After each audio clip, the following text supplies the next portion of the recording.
natutuwa dahil araw ng Lunes ay nasa bahay-sambahan po tayo.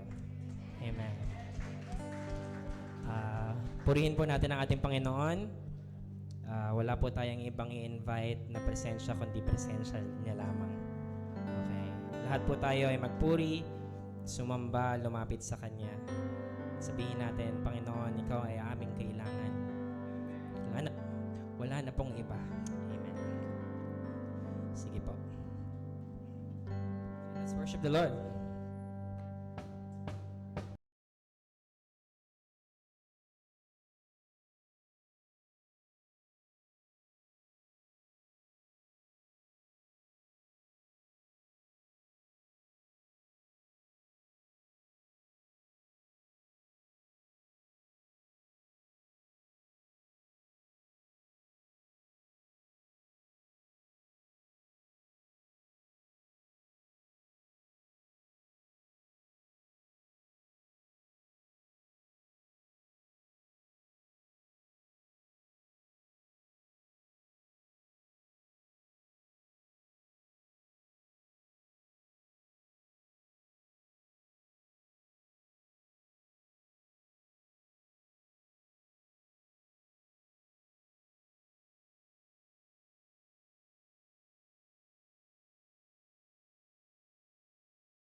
Patuloy po tayong lumapit sa ating Panginoon.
Draw me close.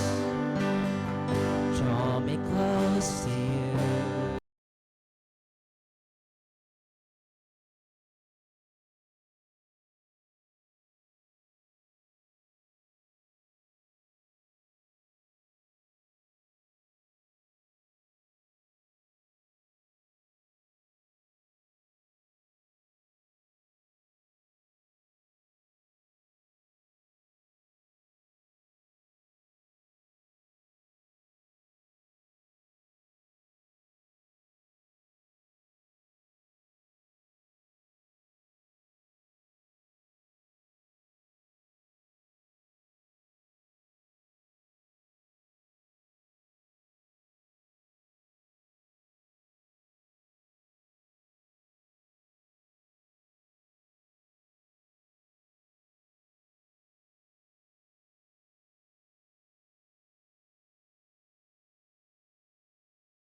Help me know you are near.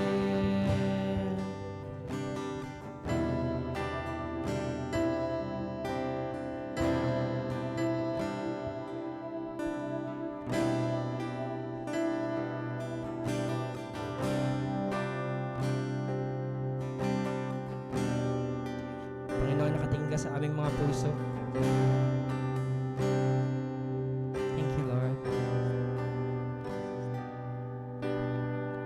You're looking into my heart. You're looking into my heart.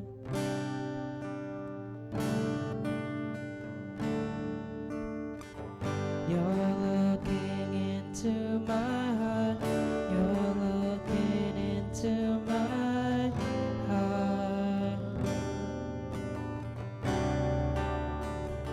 You're looking into my heart. You're looking into my heart. You're looking into my heart.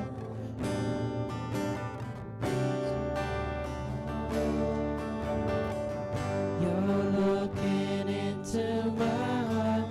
You're looking into my heart.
nothing else, and nothing else, nothing else will do.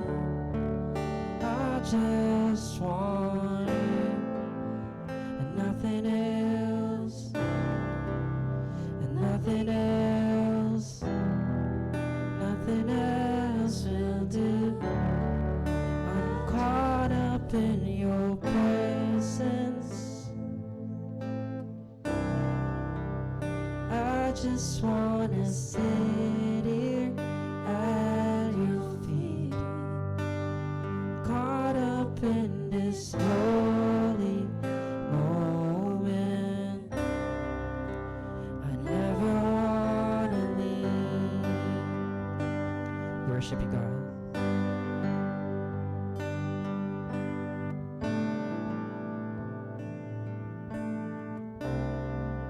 Thank you, Father. Totoo, Panginoon, na wala po kaming gusto, Panginoon, sa araw na ito, Panginoon, to be just at your feet, Father, listening to you, Lord, hearing your word. Salamat, Panginoon. We love you, Lord. Gusto po namin sabihin yun from the bottom of our hearts. No one else, God. Salamat, Panginoon. We honor you. We welcome you, Panginoon, in this place, Father, mighty God. We worship you. Come on, church. Pwede ba nating palakpakan ng Panginoon? Bigay natin sa Kanya ang mataas na papuri at pasasalamat. Salamat, Panginoon. Wala po kaming ibang pangalan na tinataas sa gawing ito, Panginoon, kundi Ikaw lamang, Panginoon. And we are very expectant, Panginoon, from your word tonight, Panginoon. Ihanda mo ang aming mga puso. Ihanda mo rin, Panginoon, ang magsasalita sa amin. At marinig namin ang iyong tinig sa Kanyang tinig, Panginoon. Salamat po. Salamat po sa gabing ito. We love you, God. In Jesus' mighty name we pray. Amen.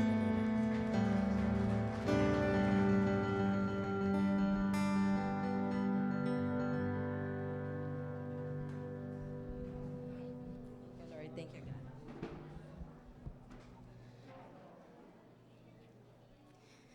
Sige po, upo muna po tayong lahat at manatili po tayo sa presence ng Lord. Sige po, meron pa pong upuan dito sa harapan. Pwede rin po nating occupy yung space. Ayan, thank you Lord, thank you God. Ngayon po, no, yung day 1 natin ng ating prayer and fasting. Thank you Lord. And alam ko po, bago po kayo pumunta dito sa day 1 ng prayer and fasting, marami tayong mga sinulat na panalangin sa Panginoon. Marami tayong nilalagay na at inaasam na talagang ma-receive sa mga oras na to o sa darating pa sa prayer and fasting. Pero today, pwede po bang lahat ng panalangin natin, lahat ng mga inilista natin na prayer request natin sa Panginoon at gusto natin makita sa Kanya, pwede po bang isang tabi po muna natin lahat ng to? Pwede ba sa oras na to, katulad nung kinanta po natin, pwede bang ibigay natin yung buong puso lang po natin sa Lord? Kasi I believe sa mga oras na to, gustong makita ni God yung heart natin. Kasi yung character ni God as God, kaya niya pong ibigay at i-provide lahat ng mga hinihiling natin kahit hindi nga po natin inaas minsan. Character na yun ni God. Pero ang gusto sa atin ng Panginoon, makita yung pinakapuso natin. Kung ba't na tayo nandito ngayong gabi? Ano ba yung gusto natin na matutunan? Ano ba yung gusto natin marinig sa Panginoon? And right now, isa po sa mga prayer natin, makilala natin who God is. I don't know kung itong prayer and fasting ang hinihiling mo pa kay God as a healer, provider, nagbibigay ng strength, sovereign. Anong gusto mong pagkakakilala sa Panginoon? Sa mga oras na to, ilapit lang po talaga natin yung heart natin sa Panginoon. Hindi lang yung mga gusto natin, pero talagang makilala natin ang Panginoon. Sige po, pwede po bang yuko po muna tayo at sabay-sabay po tayong manalangin sa Panginoon. Panginoon, marami pong salamat, God, sa day 1 namin, Panginoon, God. Na sobrang ramdam po namin, God, yung presensya mo, yung pagsama mo po sa amin, Panginoon. Sobrang nakikita namin, Panginoon, Lord, na talagang tinitignan mo sa mga oras na to, Lord, yung laman ng puso namin, oh God. Sinisiyasat mo, Panginoon, Lord, yung nilalaman nito, Panginoon, oh God. Kaya Lord, iniluluhod namin sa iyo, Lord, yung buhay namin ngayon, Panginoon, oh God, na talagang ibalik mo kami, Panginoon, Lord, sa original purpose mo, God, sa original mo, Panginoon, Lord, na possession na binigay mo sa amin, Lord, as a child of God, Panginoon, O God. And sa original place, Panginoon, Lord, na nandoon, Lord, yung presensya mo, Panginoon, O God. Kaya, Lord, nasasabi kami ngayong gabi, Panginoon, Lord, na gusto ka naming mapakinggan, Panginoon. Lord, sarado mo yung tenga namin, yung bibig namin, Lord, sa mga pwedeng makaabala, Panginoon, God. But then, Lord, maging malinaw, Panginoon, Lord, sa bawat isa ngayon, O God, yung salita, Lord, na ibibigay niyo po sa amin, Panginoon. Ikaw po yung patuloy na maitaas, Panginoong Yesus. Marami pong salamat. We love you. In Jesus' name we pray. Amen.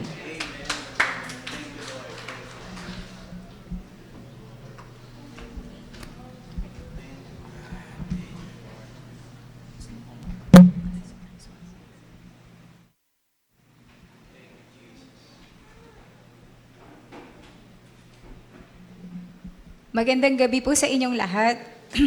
Pasensya na po kayo, nag-concert po ako kagabi kaya medyo nawalan tayo ng boses. Ayan, so, pakitingnan mo naman yung katabi mo and then paki-congratulate mo siya, pakisabi sa kanya, congratulations kapatid, wala ka pang absent. Ayan. So, welcome again sa first day po ng ating 21 days ng prayer and fasting.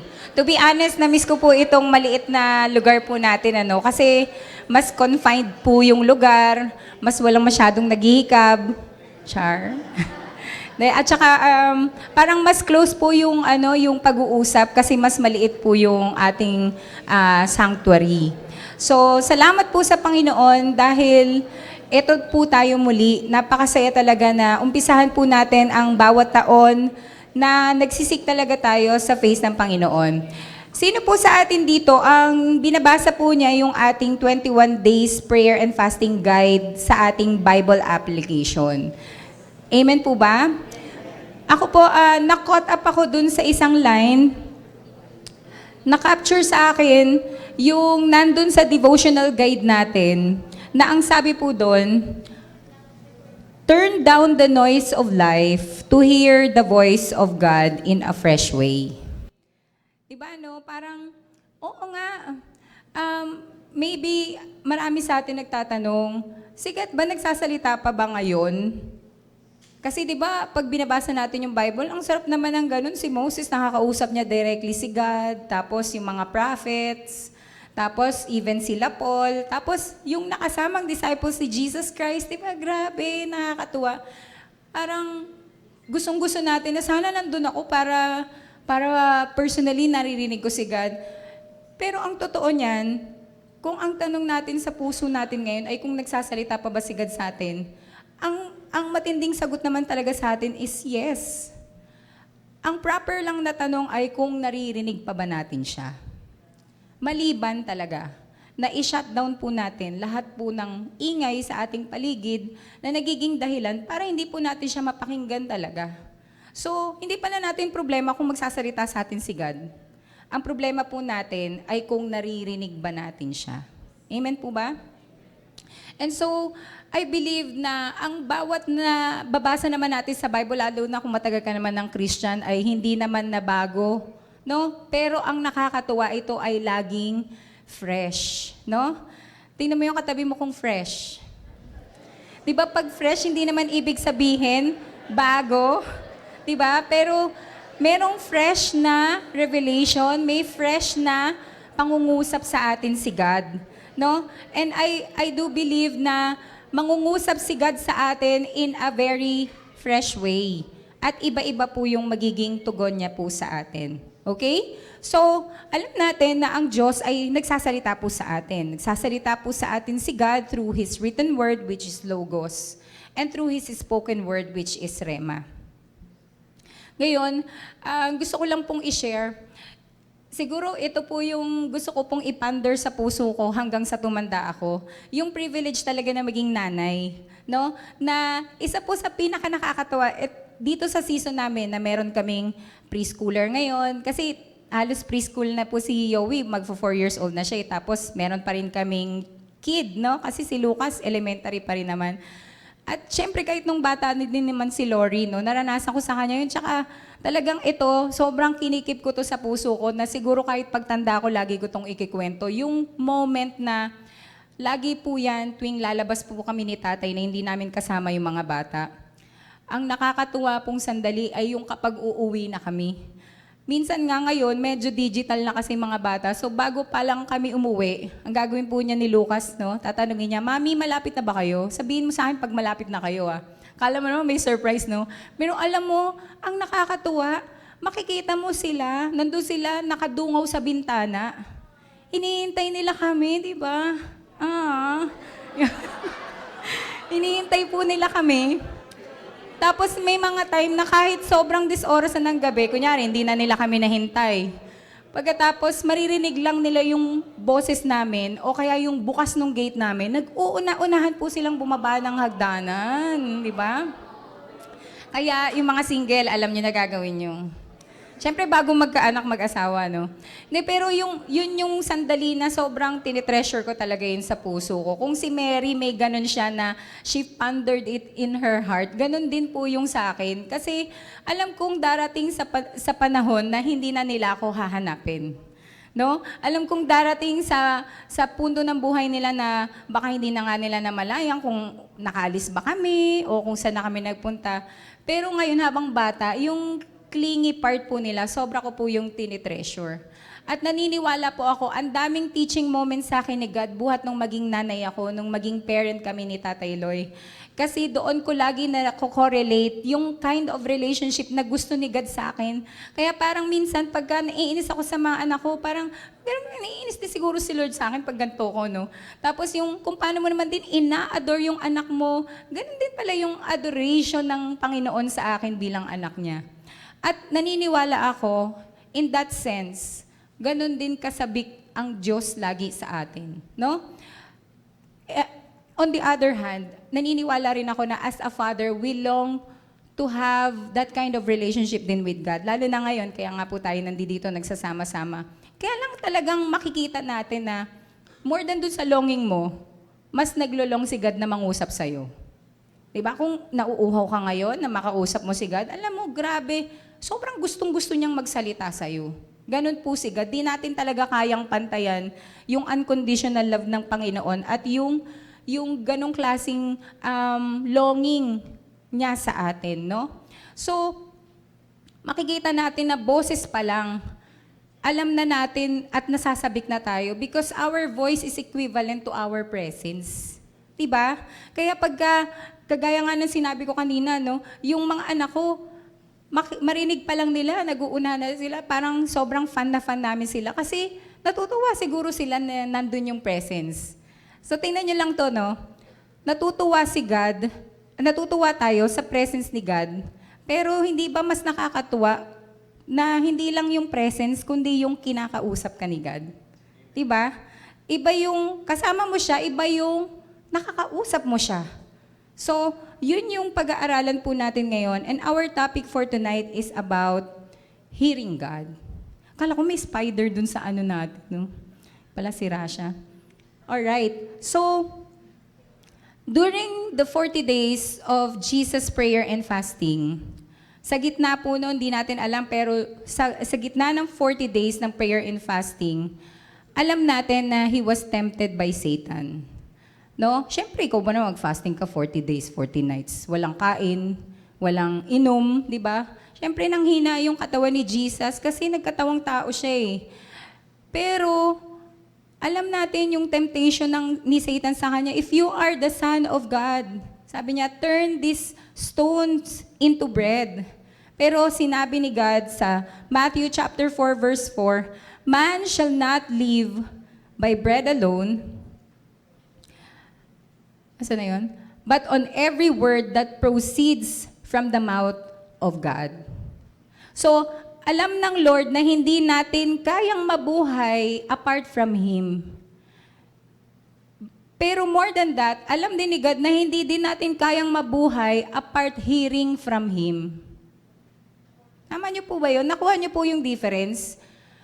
Imagine niyo po na sa isang bahay kayo. Lagi mo naman nakikita yung magulang mo, o kung ikaw magulang, lagi mo makikita yung mga anak mo. Pero imagine mo hindi kayo nag-uusap. Di ba yung palang hindi kayo nag-uusap ay senyalis na may something wrong. Kasi hindi normal sa sa merong relationship ang hindi nag-uusap, sa mag-asawa, sa mag-ina, di ba? Hindi normal yun eh. Kaya hindi lang dapat natin nilolong yung presence ni God, pero ilong din natin yung makarinig tayo from Him. Kasi doon nagsisimula yung ating totoong relationship and doon nagbubunga yung ating pananampalataya sa ating Panginoon. Amen? Nakakatuwa nga na long time ago may nabasa ako dun sa Psalm ni David, no? Yung parang sabi niya, do not turn a deaf ear from me, sabi niya. For if you will not answer, I will be like those who go down to the pit. Check nyo na lang po, parang ano po yun eh, 28 po ba yun? Pero parang pinagpapalagay ni David na kapag hindi siya kinausap ni God, sabi, Lord, wag ka namang maging silent. Wag mo naman akong tikisin. Sabi niya, do not turn a deaf ear to me. For if you remain silent, kapag di ka pa nangusap sa akin, para akong kagaya ng mga taong papuntang hukay. So parang mga taong patay, di ba? Parang tinuturing niya ang kanyang buhay na parang patay kapag hindi siya kinausap ni God. At sana dumating talaga tayo sa punto ng buhay natin na hindi natin matake, na hindi tayo kinakausap ng Panginoon. Amen? So, about hearing God ang pag-uusapan natin ngayon because we do not doubt that God really talks to us. He wants to speak to us personally. Pero sana maging maliwanag yung sagap natin sa Kanya. And then I would like to emphasize, no, regarding this verse, yung salitang proceeds. So it is in a present tense, di ba? Hindi sinabing proceeded. Because every word that proceeds out of the mouth of God demands immediate action. Kung napansin nyo, lahat ng panahon sa Bible na nagpagaling si Jesus, nung sinabi niya walk, nag-walk. Nung sinabi niya open your eyes, open. Nung sinabi niya talk, talk. Diba? Nung sinabi niya ng creation, let there be light, boom, there was light. Hindi yung parang naghihintay pa bago mag-effect. At once, immediately, nangyayari. Ganon din po si God kapag nagsasalita sa atin. Kailangan po ito ay maganap kaagad kasi ganun po si Lord pag nagsalita. So my point is, God doesn't speak to us, God doesn't speak again until we obey the last thing He has spoken to us. So may mga panahon siguro sa buhay natin na, grabe si Lord, wala siyang word sa akin ngayon. At teka, balikan natin. Kasi baka naman meron siyang naunang sinabi na hindi mo pa ginagawa, kaya naman ayaw niya nang munang magsalita sa'yo. Kasi gusto niya, gawin mo muna yung una niyang sinabi sa atin. Diba? Kung minsan kasi parang may pinapagawa si God, tapos may tinatanong ka na naman, may bago ka na naman gusto subukan, or parang meron ka na naman bagong kinokonsult sa Panginoon. Pero minsan silent si God sa atin. Kasi minsan yung silence niya is a statement na, teka muna, di ba may pinapagawa pa ako sa'yo? Parang wala pa rin pinagkaiba yan sa magulang na nag-utos sa isang anak tapos sinabi sa'yo, wait lang. Di ba? Sino pong naiinis sa mga wait lang ng mga anak natin? Di ba? Kasi delayed obedience po yun eh, di ba? It requires immediate action pero sasabihin sa'yo, wait lang, di ba? So gusto ni God mangyari kaagad kung ano yung sinasabi niya na gawin po natin. So if we are ignoring His commands, we are also ignoring His voice. Amen? So ang isa sa pinaka-remarkable siguro pagdating po dito no sa issue ng disobedience, alam po natin 'yon, no? Ay walang iba kundi si Jonah, no? Alam kasi natin na alam naman natin yung kwento na inutusan siya ni God pumunta sa Nineveh, pero dahil masama loob niya sa mga Ninevites, dahil marami siyang pinatay na Israelites, no? Ayaw niya sumunod. So pumunta siya sa Tarshish at alam natin kung ano yung mga nangyari kay Jonah buhat nung hindi siya sumunod sa Panginoon. Hanggang sa niligtas na lang siya ng Panginoon sa pamamagitan ng malaking isda. At after 3 days, nung nandoon siya sa tiyan ng isda, doon lang siya nag-yield sa ating Panginoon. Pero alam niyo po, every time binabasa ko yung kwento ni Jonah, isa siguro sa pinaka-paborito ko na basahin doon sa kanyang kwento ay yung chapter 3, verse 1 na nagsasabing, "Then the word of the Lord came to Jonah a second time." Alam nyo, ang nakakatuwa lang din po talaga sa Panginoon, di naman din po siya talaga napapagod na magsalita muli sa atin, lalo na kapag nakikita niya na ready na yung puso nating makinig. Diba, nakakatuwa, pwede naman niyang hindi pagtiyagaan si Jonah, diba? Pilihan lang siya ng ibang willing. Diba? Bakit ako magtitiis sa'yo? Kung ayaw mo, di wag. Diba? Pero pinagtiyagaan po siya ng Panginoon. Kasi gustong makita ng Lord, gustong makita ni Lord kay Jonah yung obedience niya kay God. Alright? So, tingnan natin itong John chapter 10, verse 3 to 5. Okay? Sabi dyan, malaw. Ito na lang. Saan po ba yun? "The gatekeeper opens the gate for him, and the sheep listens to his voice. He calls his own sheep by name." Ang ganda po, no? He calls his own sheep by name, no? "And leads them out. When he has brought out all his own, he goes on ahead of them," pinapangunahan sila ng Panginoon, "and his sheep follow him because they know his voice." So, ang observation na makikita natin dito, yung shepherd, di ba, sabi, yung shepherd nakikinig sa tinig ng kanyang, yung sheep nakikinig sa tinig ng kanyang shepherd. Pagkatapos, kilala ng shepherd ang pangalan nila at tinatawag sila isa-isa by their names. Diba? Hindi yung puro huy lang or, diba, sinusutsutan, no?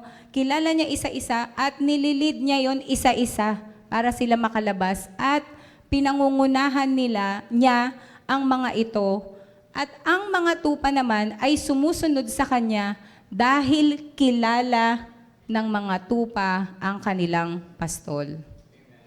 Kung meron mang dalawang word na dapat nating tandaan sa verse na yan ay ang salitang listen and ang salitang follow. If we really claim to be part of God's flock, we should know how to listen and follow Him. Diba? Hindi lang tayo dapat marunong makinig, kundi marunong tayong sumunod. Kaya ang pakikinig ay may kaakibat na pagsunod. Kasi kung nakinig lang, tapos hindi naman sinunod, baliwala yung napakinggan. Di po ba? So, ang gusto ng Panginoon, kasi hindi ka naman pababayaan, ang sabi, He leads them out. No? Ikaw ba sa tingin mo, ililigaw ka ng Panginoon? So, bakit ka natatakot sumunod? So, yun yung mga bagay na dapat nating i-check sa buhay natin.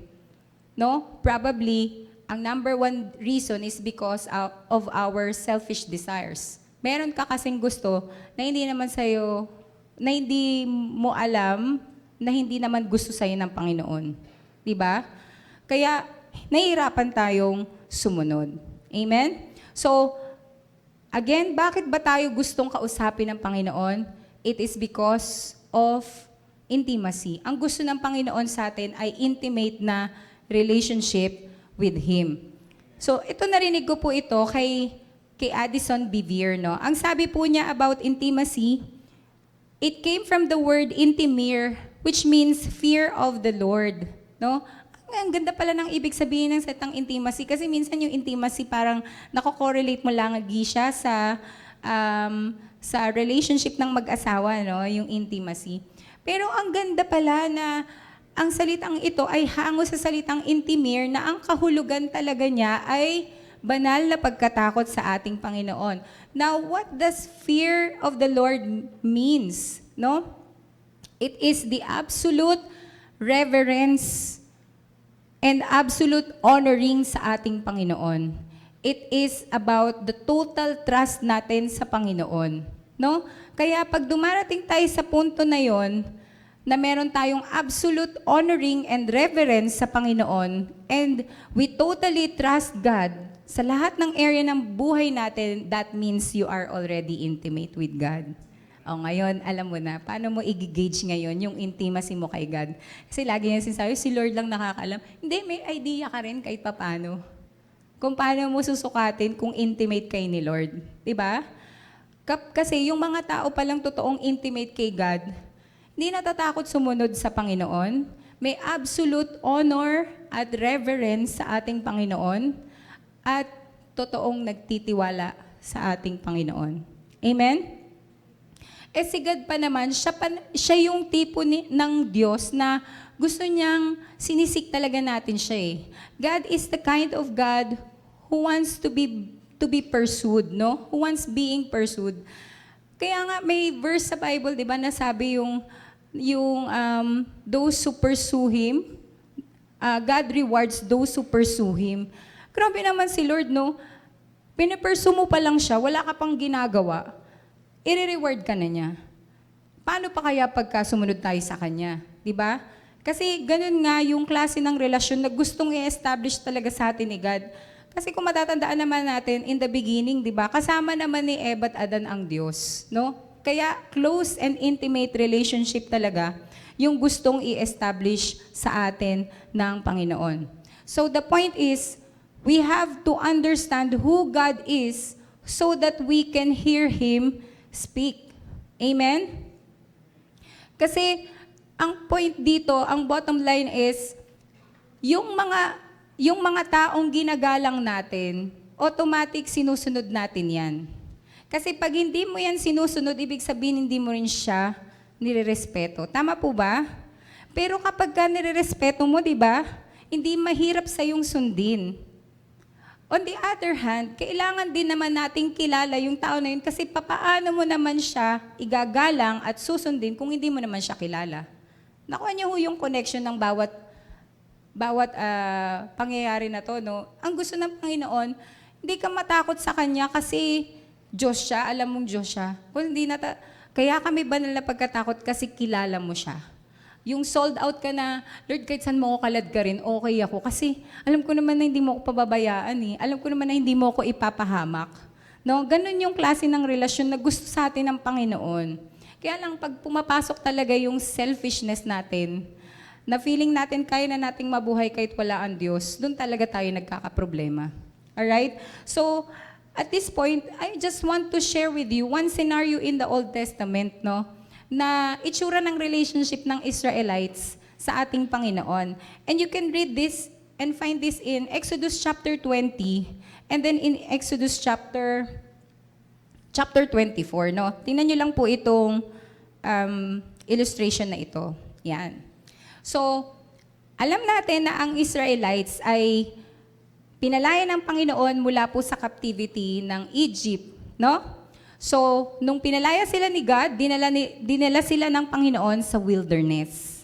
At habang naroon sila sa wilderness, inalaw sila ng Panginoon na magutom, inalaw sila ng Panginoon na wala sila ibang pwedeng takbuhan para matutunan nilang sumunod sa Panginoon. In fact, yung kinote nga, yung sinabi ni Jesus sa Matthew chapter 4 verse 4, ay kinote niya lang yung sinabi sa Deuteronomy chapter 8 verse 3 na sinabi ni Moses sa mga Israelites na pinahintulutan niya tayo magutom, pinahintulutan niya tayo dumaan dito kasi gusto ng Panginoon na matuto tayo at matutunan nating sumunod sa Kanya.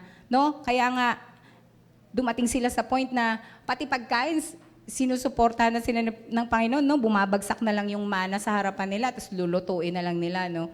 Kasi gusto talaga ni God ay total dependence. Now, nung nandoon na po sila sa wilderness, no? Sabi ng Panginoon kay Moses, Moses, i-gather mo lahat ng mga tao kasi gusto ko silang makausap. No? So, ibababa ko yung presence ko dahil gusto ko silang makausap. Ngayon, so, sinunod ni Moses si God, no? At ginather niya yung mga Israelites. Sabi ni Lord, magpapakita ako sa Mount Sinai, no? So, supposedly, that is Mount Sinai, no? Nagmukha lang caricature. Pero, for example lang, no? Kunyari, yan yung Mount Sinai. Ngayon, habang nagpe-prepare sila na imi-meet sila ni God, no? Mababasa niyo po yan sa Exodus chapter 20 and 24, na biglang may narinig silang malalakas na trumpet. Pagkatapos, may makapal na ulap na bumabalot sa buong Mount Sinai. And then nayanig yung lupa. May narinig silang malakas na kulog, na kidlat, no? Alam niyo yung reaction ng mga Israelites nung time na yon. Sila po yung natakot. Kahit naman ako matatakot, di ba?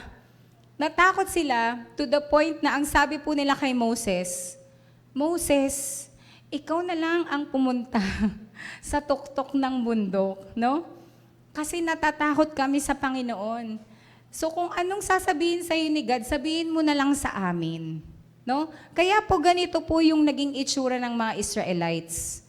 So, ang itsura nila ay, sila po ay nandoon, no? Sa base ng bundok, nandun po sila sa paanan. Tapos binitbit po ni Moses yung kanyang assistant na si Joshua. Pero nung nasa kalagitnaan na po sila, sabi po ni Moses kay Joshua, dito ka na lang.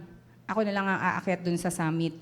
At si Moses nga po yung talagang napunta dun sa pinakatuktok ng bundok at totoong nakakita sa mukha ng ating Panginoon.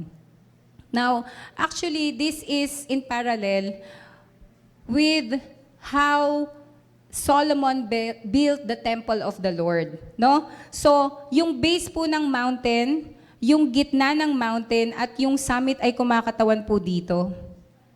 So, yung base po ng mountain ay yung tinatawag na ano nakalagay? Outer court. Hindi, kasi sirada Outer court. And then, yung gitna po ay tinatawag na holy place. At yung pinakatugtok po, yung Holy of Holies. So, ang mga tao po, no, para po sila makalapit sa Panginoon, nandoon lang po sila sa outer court. Pagkatapos yung mga Levites, yung mga servant dun sa temple ang nagdadala ng offering po nila doon sa high priest. At yung high priest po, kung saan naroon yung kumakatawan kay Moses, no, siya lang yung nakakapasok doon sa Holy of Holies.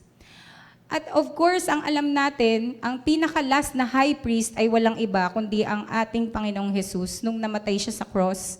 He tore the veil, di ba? Inalis niya na po yung kurtina na nagdi-divide doon sa outer court, sa holy place, at sa Holy of Holies. Para nang sa gayon ay direkta na tayong makalapit sa ating Panginoon. Dahil siya na po yung ating tagapamagitan. Now, just imagine, balik tayo dito sa illustration natin. If God is talking to Moses at the summit, hindi kailangan ni Lord sumigaw. In fact, mababasa natin na wala siya dun sa malakas na hangin, wala siya dun sa fire, wala siya dun sa kidlat o sa anumang bagay, kundi naroon siya sa mahinang whisper lang, no? Still small voice lang. Bakit? Kasi napakalapit niya sa ating Panginoon. Whereas, yung mga Israelites, wala po silang ibang narinig, kundi mga kulog, no? Pagyanig ng lupa. The more na malayo ka sa tao, the more na hindi klaro yung tinig. Puro echo na lang po yung maririnig natin. So my point is, proximity is a factor on hearing God.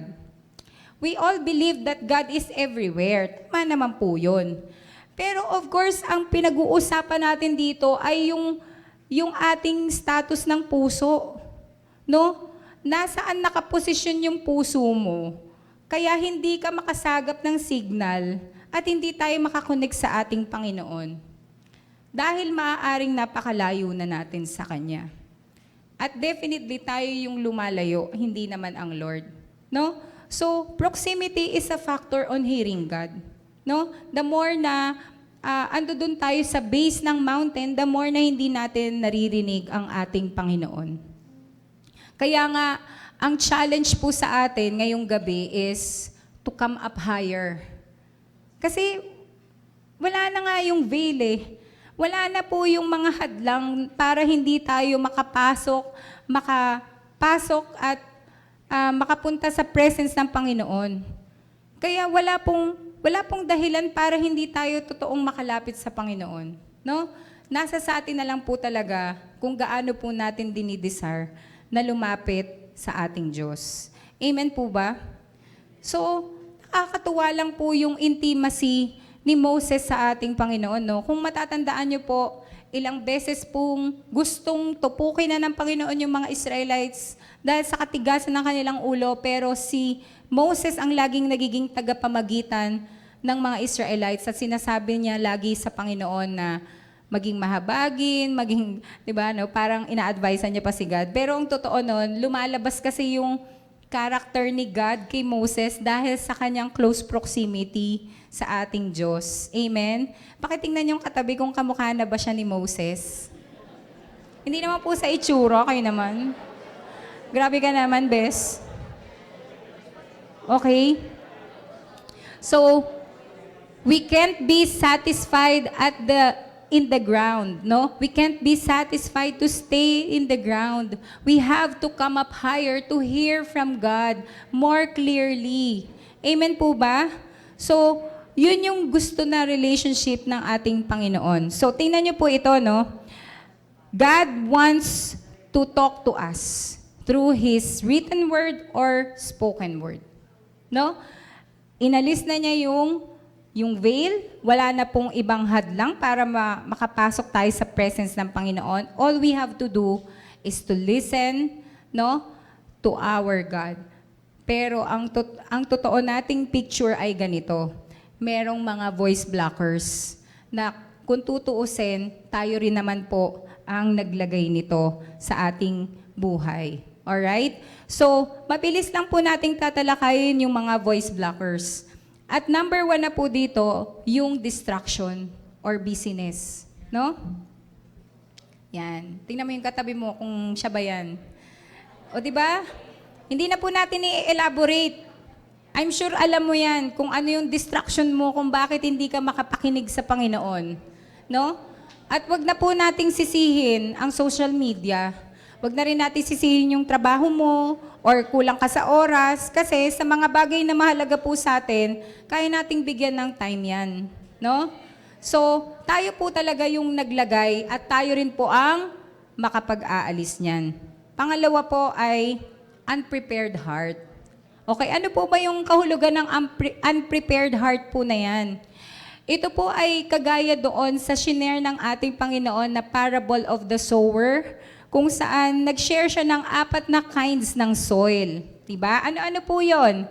Yung nahulog sa daanan, batuhan, no? Sa weeds, and then sa matabang lupa. Tama po ba? And of course, ang talaga namang context po nito ay patungkol sa mga unbelievers na hindi ready yung pusong tumanggap sa ating Diyos. Tama naman po yun. Pero meron po akong isang devotion na parang ang take away ko doon sa parable of the sower na yon ay that it doesn't only talk about those who doesn't know the Lord yet. It also talks about the condition of our hearts as believers. Hindi lahat ng pagkakataon prepared yung puso mong makinig kay God. Tayong lahat. Minsan, madalas, selective tayo sa pakikinig natin at pagsunod natin sa sinasabi sa atin ng Panginoon. Yun po yung malungkot na katotohanan na dapat talaga nating ipagrepent at baguhin sa ating buhay, no? Akala mo, no? Yung parable of the sower, dati na po yun, eh. Yung kasi shallow. Pero parang na-observe ko yung sarili, oo nga, no? May time na shallow din ako. Tapos may time din na I am overwhelmed by the cares of this life. Kaya hindi ko ginagawa yung pinapagawa sa akin ni God. May time din na embittered ako. Diba? Dahil marami akong galit sa buhay. Kaya hindi talaga makapenetrate yung word ni God. At may mga time din naman, in fairness naman sa'yo, na good soil ka naman, no? Na na-cultivate yung puso mo, kaya sumusunod ka sa Panginoon. Pero, basta ang bottom line lang, guys, huwag mong isipin na yung parable na yan, hindi na applicable sa'yo kasi Christian ka na. Maraming panahon pa rin sa buhay natin, it is our responsibility to always prepare our hearts to listen to God. Di po ba? Kaya, para pa rin po yan sa atin. And the key is to set our hearts and minds on things above. Kapag natutunan natin na iset talaga yung focus natin sa Panginoon at sa mga bagay na patungkol sa Panginoon, magiging prepared po yung puso natin. Kaya nga ang dapat itsura ng isang Kristiyano kapag meron siyang kinokonsulta sa Panginoon, hindi sa kanya dapat issue kung sinabi ba ni God, I know, sinabi ba ni God na wait, sinabi ba ni God na forget about it. Kasi kung talagang yielded yung puso mo doon sa kung anong kalooban ng Diyos, dapat hindi tayo masyadong nasasaktan or hindi talaga nasasaktan at all. Ako talaga, sobrang na-amaze ako na, di ba meron pong prophet na pinangasawa ni God sa isang prostitute? Sino nga po ba yun, Dan? Sino yun, Dan? Si Hosea. Grabe po yun, di ba? Yung talagang sumunod lang siya ng sumunod kay God. Kaya niyo po yun. Tapos, kunin mo ulit yung asawa mo. Yung, di ba, binalikan pa niya yun. Tapos, pero kasi kasama yun dun sa prophecy ng Panginoon sa Israelites. But the point is, ganun ka-obedient yung mga prophets in the old days, na sana ganun din ka-yielded yung puso natin na kahit anong ipagawa sa atin ni God, okay lang. May paalam tayo sa Panginoon, tapos hindi siya pumayag, okay lang. Kasi lagi nating pinagtitiwalaan na alam ng Diyos kung ano yung pinakamabuti para sa akin. Amen po ba? Sige nga po, malakas na palakpak dun sa mga totoong nagtitiwala sa ating Diyos. Amen. Thank you, Lord. And so, number 3, heart that is not in a neutral position. Yan. So, isa po sa voice blocker natin ay kapag ang puso po natin ay hindi naka-neutral position. Yon. Medyo related po ito dun sa una ko na ring sinabi, no? Kasi nga meron ka ng bias eh. Kasi diba, kunyari, meron kang hinihiling kay God, kumbaga meron ka ng bias. Narinig ko po ito kay Pastor Alan Balang na meron siyang tinatawag na confirmation bias. Siguro ganun din tayo minsan, no? Pag nagbabasa ka ng Bible, may hinihiling ka sa Panginoon or meron ka isang bagay na sobrang pinagpipray, no? May tinatawag daw na confirmation bias na every time binabasa mo, pag alam mong pabor dun sa hinihingi mo, no? Ito, confirmation. Confirmation yan, no? Pero sino totoong nagdesisyon na confirmation yon? Ikaw din, kasi nga meron kang confirmation bias. Di ba? Ganun tayo. So, hindi natin, may mga ganyan din ako, naalala ko na na kahit yung mga warning na sa akin ni God, ang tingin ko pa rin doon ay parameters lang yun ni God para hindi ako magkaganon.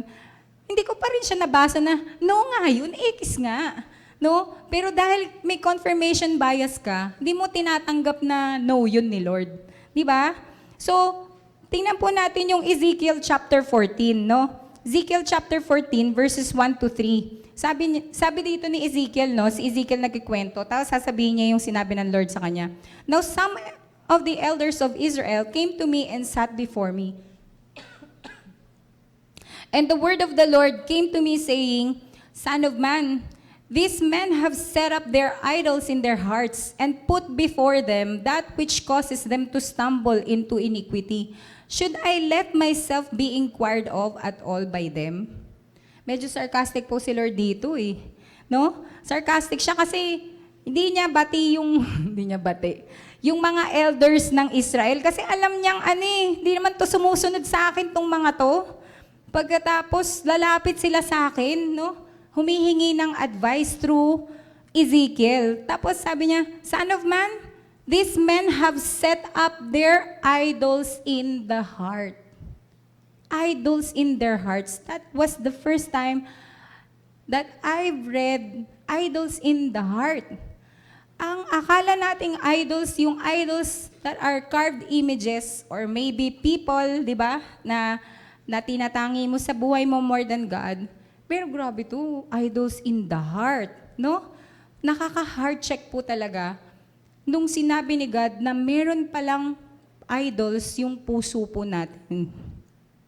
So there was one time na I have attended a training no, online kay John Bevere. Tapos in-explain niya po dito what idolatry is. And he explained this in 2 words. Number 1 is the word covetousness. No? Paul says twice in Colossians and Ephesians that covetousness is an idolatry. So what is it? It is a strong desire for something that you believe is good for you. Yung po pala yun, no? Yung, di ba kasi pag sinabi mong covetousness, pag nanasa yun, may matindi kang desire sa isang bagay na pinaniwalaan mong mabuti sa'yo, ikaw na rin nagdesisyon na mabuti sa'yo yun. No? So, may mga bagay pala, hindi pala lahat ng akala kong mabuti para sa akin ay mabuti rin na sinasabi ng Diyos sa akin. Amen po ba? Ulitin ko po, no? May mga bagay na akala mo mabuti sa'yo, pero hindi rin naman ibig sabihin nun, yun din yung mabuti para sa'yo sa paningin ng Panginoon. Marami po tayong ganyan. Hindi lahat ng desire natin, desire din ni God para sa atin. Kaya nga po, kapag nandun tayo sa ganong posisyon, ibig sabihin, tayo po ay nagko-covet against God. Okay? So let's take the example of Eve. Nung kinain niya yung forbidden fruit, ang sabi talaga doon na tiningnan niya that it is good for her. Kaya niya yun kinain. So, may mga times pala na hindi ibig sabihin, akala mo mabuti sa'yo, gusto rin yun sa'yo ni Lord. Hello? Nakakatakot po kasi akala mo yung, okay naman na, wala naman akong nilalapag dito, hindi naman masama eh. Pero, basta hindi gusto ni God sa'yo, automatic, masama sa'yo. Or, hindi niya gusto, disobedience na po yun. Nagkakasala na po tayo against God. Kasi tayo dapat nabubuhay in the pleasure of our King, God. So automatic, kapag gumawa ka ng isang bagay na taliwas dun sa gusto niya, edi nagkakasala po tayo. Ganun lang naman po kasimple. Minsan mahirap lang i-identify kasi iba-iba yung mukha niya at sitwasyon at feeling natin, bakit ayaw mo? Okay naman to, no? Parang sa mga relationship lang, di ba? Pero yun po yung katotohanan na baka may mga panahon that we are already coveting against God. Amen? So, pangalawa na po dyan is stubbornness. So, una, nagkakaroon ka ng strong desire. Pagkatapos, magiging stubborn na po tayo. Stubbornness means to push back, no? Kinuha naman ito dun sa verse na sinabi ni Samuel kay Saul, no? Stubbornness is as idolatry. Ito yung time na hindi mahintay ni Samuel. Sabi, ako na lang mag-o-offer. Tagal-tagal naman ni Samuel eh. So ginawa niya, kahit di naman siya Levite or nasa priestly family, siya na lang nag-offering kay Lord. Kasi tagal eh. Parang ganun, di niya mahintay. Sakto, pagka-offer niya, dumating si Samuel. Anong ginawa mo? Hindi naman yan pinapagawa sa'yo. Diba? Diba? Alam natin yung famous lines natin dyan na mas mainam yung pagsunod kaysa sa offering, diba? Alam natin yun. Pero sinasabi na, when we push back or reject what God has already said in His Word in order to get what we believe is good for us, that is idolatry. Ibig sabihin, we put our desires above God's. Diba? Kasi, ang hirap po nitong case na to kasi sobra mo nang ninasa, inangkin mo na, di mo na ngayon mabitawan. Kaya nung sinabi at na-confirm mo na ayaw ni Lord, stubborn na yung puso natin. We push back yung sinasabi ni God na no, wag yan, di yan ang pinapagawa ko sa'yo. So, we push back and reject what God has already said. Okay? So, if we have idolatry in the heart, ang sabi po kasi nung verse na yun sa Ezekiel, pag binalikan natin, God will answer us according to the multitudes of our idols. At alam ni Lord na madami tayong ganong idols in the heart. Grabe po. Kaya, more than siguro sa mga bagay na inaantay natin kasagutan sa Panginoon, this prayer and fasting. Ang talagang dapat nating ayusin yung relationship natin sa Panginoon. Kung anong status ko ba sa'yo, God? Totoo ba talaga akong nilalagay kita as my Lord? Na yes, Lord, ako sa'yo ng yes, Lord. Na okay lang sa akin kahit na anong ipagawa mo. At okay lang na bitawan ko lahat ng bagay na kahit napakamahalaga sa akin, feeling ko mabuti para sa akin, pero pinapaiwan mo, okay lang sa akin. No? So, yung dalawang bagay na yon best explains idolatry in the heart. And I pray na each of us will deal with our own idols in our hearts and surrender it at the feet of Jesus. Amen po ba? Sige nga po, palakpakan natin ang Panginoon na totoong nagpapatawad sa ating mga iniquities. Amen? And of course, lastly is our sin. No? Our sin. Siyempre, kapag nagkamali tayo against God, no? Si God sa puso natin nagsasalita. And so, kapag meron tayong sin sa puso natin, nahaharden yung puso natin at hindi tayo makakapakinig sa salita ng ating Panginoon. Disobedience to God can really hinder us from hearing Him. Amen? Pero ang magandang balita, may remedy. Pakisabi sa katabi, may remedy. Okay, ang remedy lang ay repentance. Repentance. Ang magandang bagay po sa Panginoon, kahit po magkamali naman tayo, nakahanda po ang Diyos na patawarin tayo sa ating mga kasalanan. And that is God's amazing grace. However, hindi natin mapipili yung consequence ng choices ng ating disobedience sa ating Panginoon. Okay? So, dito na po ako magtatapos. Again, my final, siguro, pinaka-word natin ngayong gabi, ang pakikinig ay may kaakibat na pagsunod. Amen. Ang bawat maririnig natin sa Panginoon, kung gusto mong patuloy na nagsasalita sa si God, sumunod tayo. When was the last time you heard from God? Yung totoo. Yung walang confirmation bias. When was it? Hindi na fresh. Bakit? Kasi ang tagal nating mag-obey. Kaya, mamaya meron akong, actually may huddle question ako, no? Hindi naman siya actually huddle, pero you have to ponder on this question. Sabi ko dyan, ano yung sinasabi sa iyo ni God recently na hindi mo pa sinusunod? Meron po ba?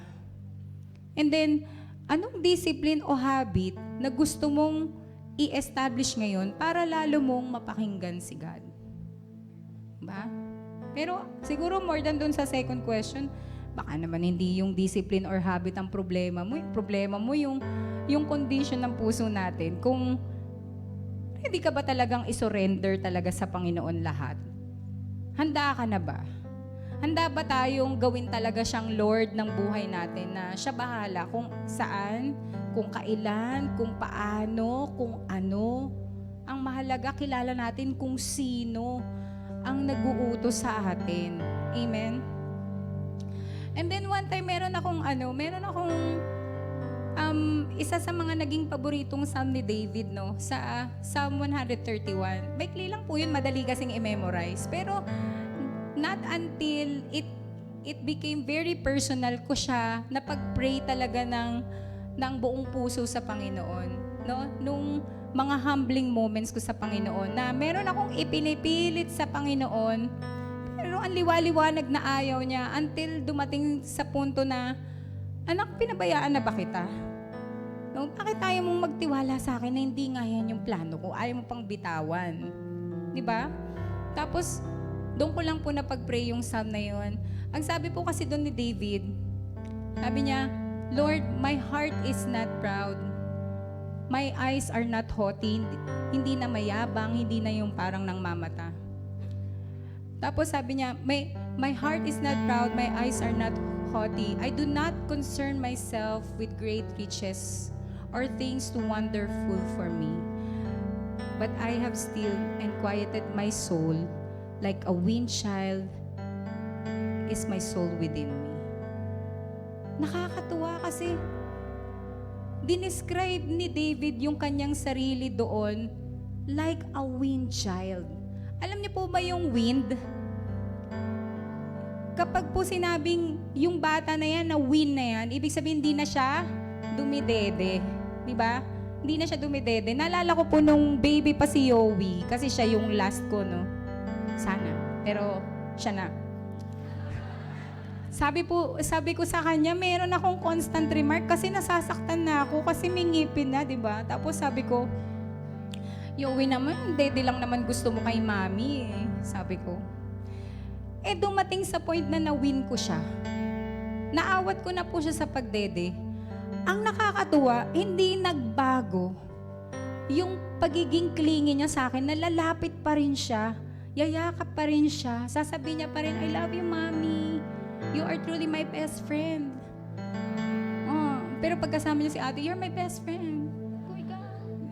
Pero yung ganon na hunger, hindi nagbago.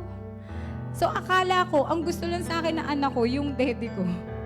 Pero ang totoo niyan, gustong-gusto niya akong kasama. And so, I hope that this night, all of us will be like a weaned child with its mother. That you are not here because you want to get something from God. You are not here because of the present, but because of His presence. Yung ganong close and intimate relationship natin sa Panginoon. And I pray na sa lahat po ng nakumit natin sa Lord, sa dami at sa pangit, sa lalim at sa sakit, nang nagawa natin sa Panginoon, wag mong iisipin na galit sa'yo ang Diyos. Wag nating isipin na wala ka ng chance na siguro pang second place na lang ako. Wala namang place sa Panginoon. Everyone is welcome in His house. And everyone is His sons and daughters. Amen po ba? Shall we all stand? No? Okay lang ba na kantayin ulit natin yung Draw Me Close to You? Kahit na yung chorus part lang or something dun sa umpisa hanggang chorus, ganun. Pero, alam mo yung luma siya, kanina nung kinakanta ni Serge to, sobrang natandaan ko yung mga first time Christian pa lang ako, no? Kasi, nung kinakanta natin to kanina, Draw Me Close to You, ang ganda, eksakto yung kanta. Draw me close to you. Ang initiator pa rin si God. Nakuha niyo ba yung lyrics ng song na yun? Draw me close to you. Minsan, sitwasyon mo, magpapadraw closer sa'yo si God. Minsan, yung frustration mo, minsan yung kasalanan mo, or minsan yung victory mo. Pero ang magandang bagay, laging si God yung nag-i-initiate. Siya lagi yung nagre-remind. Kahit na tayo yung makikinabang at tayo yung may kailangan, si Lord pa rin yung gusto at yung nagtutulak sa atin para maging malapit tayo sa Kanya. Have you ever experienced a person who resists in hugging you? Yung gustong-gusto mong i-embrace pero pumapalag, ayaw kasi ayaw na intimacy. Pero sabi nga ni tatay, yung power ng 10 seconds pag nalampasan niya, guguho yung emosyon ng tao na yon. I'm sure salat na salat sa yakap yun. Amen? And that is the kind of closeness na gustong i-establish sa atin ng Panginoon. So, shall we all worship God in this song, through this song? Hallelujah.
Help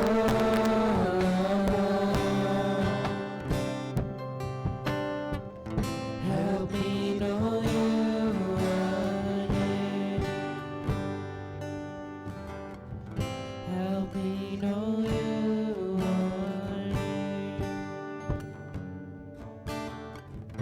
Help me know you are near.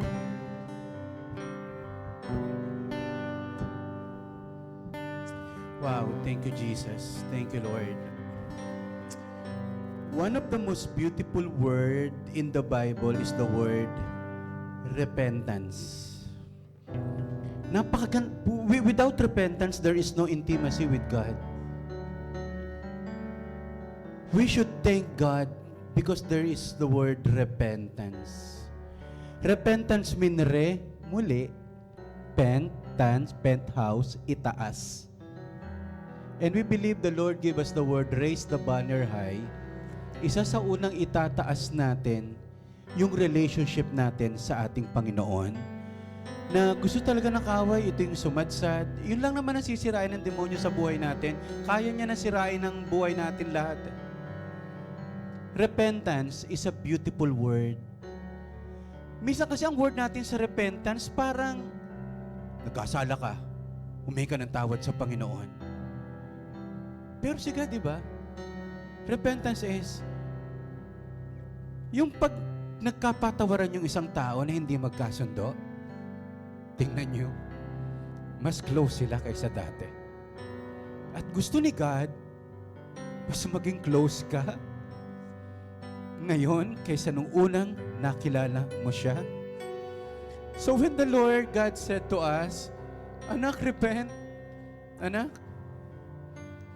meron bang mga taong namimiss kayo na sana kaya kong yakapin muli? And the most beautiful picture of repentance, of drawing closer to God is the prodigal son. Tingin ko nga po, bago pa siya humingi ng tawad, pinatawad na siya ng ating Panginoon. Pagkatapos inalis niya yung mga issues, niyakap lang po lahat. Alam mo, nakakalungkot sa kwento ng prodigal son, yung panganay, ang lapit, pero ang layo. Ang layo. Hindi nasabi sa kwento na nagkaroon siya ng moment na nayakap niya yung tatay niya. Siguro yung tatay na ito, miss na miss niya na sana damitan ko ito, suoton ka ng sinsing. Hindi ba hindi nga naging issue yung baho nung bata? Hindi nga naging issue yung pinahiya mo ko. Inalisan mo ko ng dangal.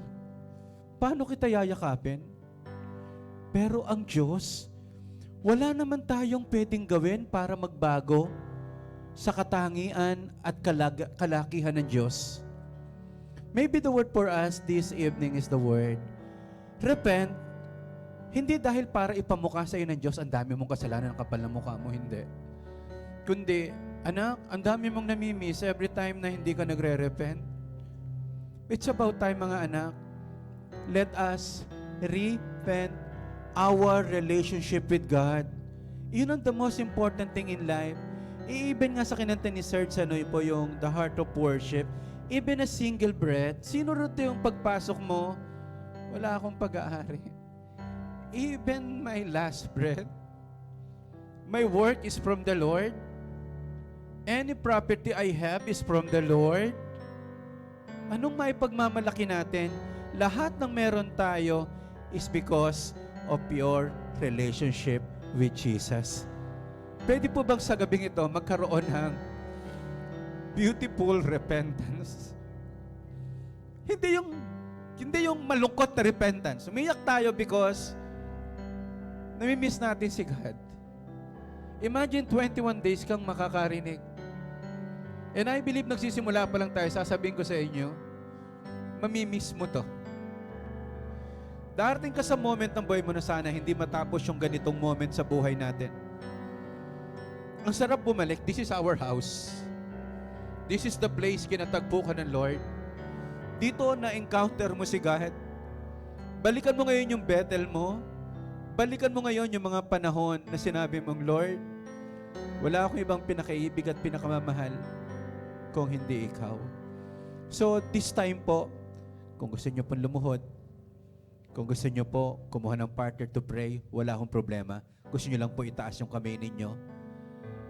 Let us have this evening a beautiful repentance to the Lord.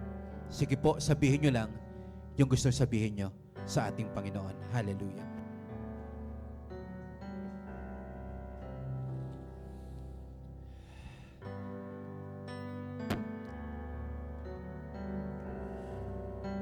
Fill this place, oh God, with the love of Jesus. Na walang kasalanang hindi kayang patawarin, walang pagkukulang na hindi kayang punan ng pag-ibig ng Diyos. Right now, kapatid, hallelujah, may gusto ka bang sabihin sa Diyos? Again, na hindi ang Diyos ang lumayo sa atin. Ever na ang Diyos ang nagkulang at kailanman hindi siya magkukulang. Thank you, Lord, for the word repentance. Repentance is a gift from the Lord. Pwede ulit tayo magkaroon ng intimate relationship with God and closeness with Jesus because His arms is open wide, ready to accept us, ready to forgive us, and ready to, grabe po, to elevate our relationship with Him. Kaya if you want to have, hallelujah, to raise your relationship with God, come on, just say it to God.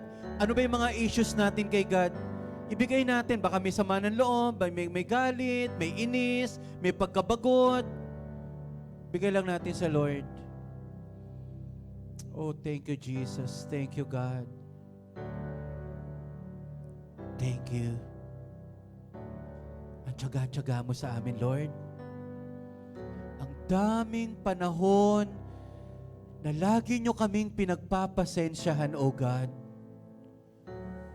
Lord, thank you, Jesus, for your word tonight. Hallelujah. Kinain kami ng mga alalahanin. Sorry, Lord. Oh, hallelujah, Jesus. Hallelujah.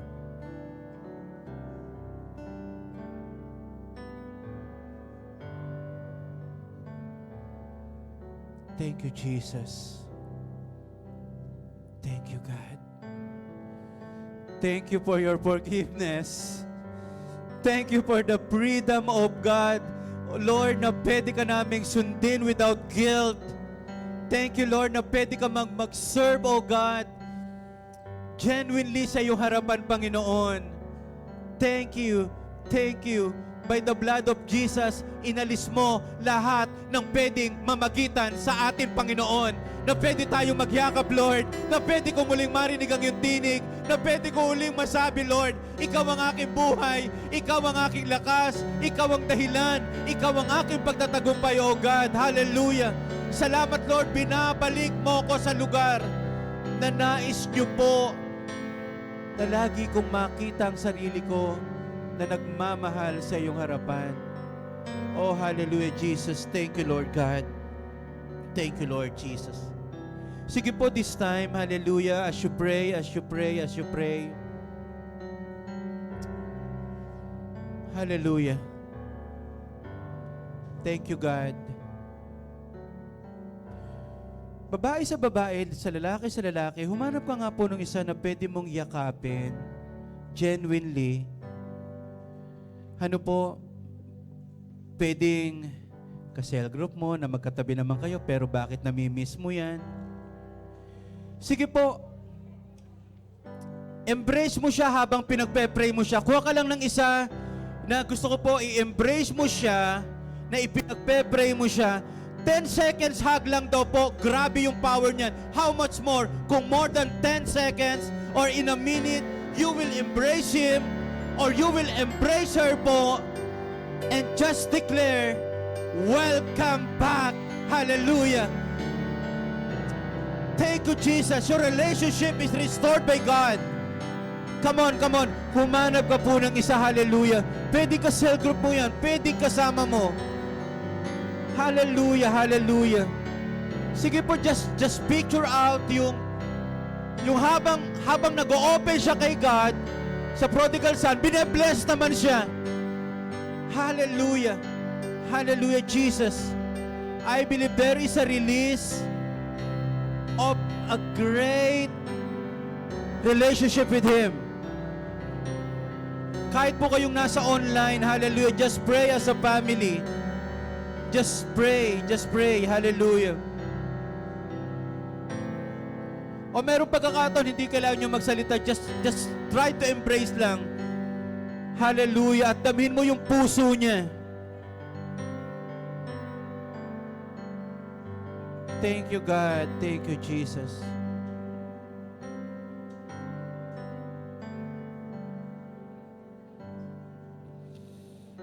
Thank you, Lord. Balikan mo ang relationship mo kay Jesus. Balikan mo yung altar mo kay Jesus. Do not allow the voice blockers, hallelujah, na maghinder sa relationship mo kay God.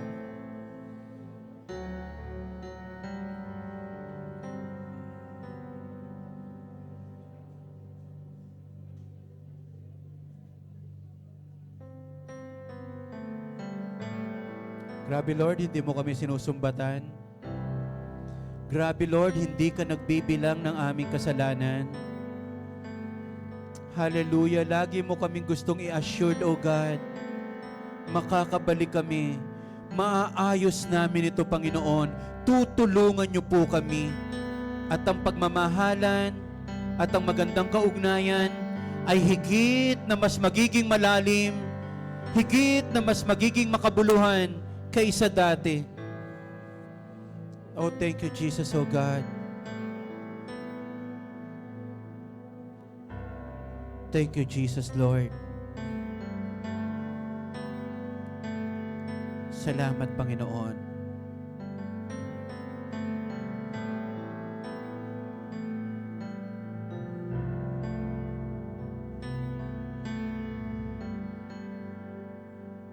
Jesus.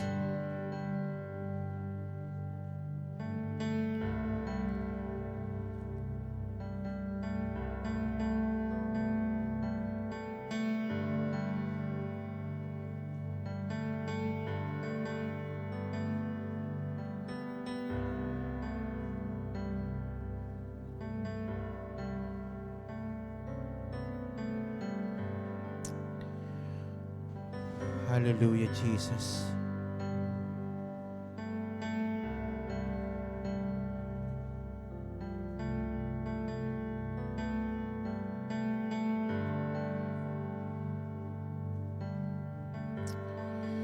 Thank you, God. Salamat, Panginoon. Mga anak, tayo tayong lahat. Gusto ko lang meron tayong isang picture gawin ngayon. Magpe-pray tayo as we close this in prayer.